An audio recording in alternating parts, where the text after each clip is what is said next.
Welcome, Dr. Lee. It is good to be here. Dr. Daniel.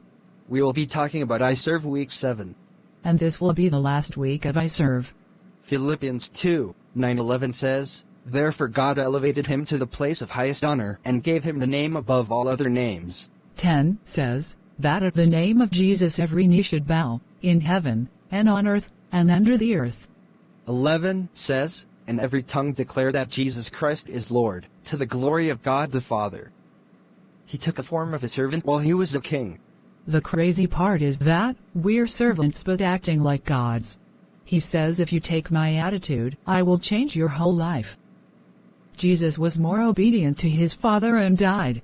It was amazing that he became a man, humbled himself, slept in a boat. As God he never sleep or slumber. He says, "Let there be light," and there was light. But as a man he needed milk, as man he needed a manger.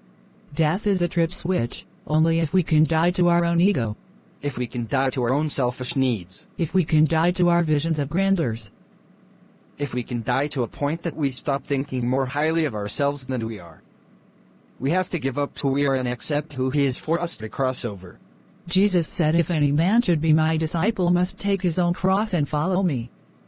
Our desires must find a dying place. Because if we keep our ego and pride in us for so long, it will get old enough and rot. Perhaps the trouble you're going through right now might be that God is trying to kill your pride and your ego, so that you can find a dying place. Whatever you are wrestling with, if it got a name, there's a name above it. We will be exalted depending on the level of servitude we are. If you want to master something great in life that will elevate you to greatness, master being a servant first. The more you serve is the more you get elevated. You don't have to see it now, but one day you will. God allow us to go through a tough time for that to be our dying place. Die until we shut up. Die until we stop defending ourselves. Die until we hold our peace.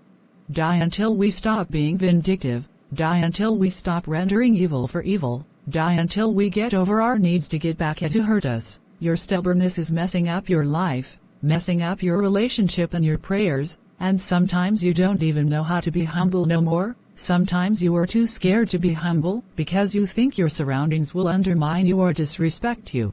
The truth is that we are far better if we lay it all to the Creator and practice the 10 Commandments at all time.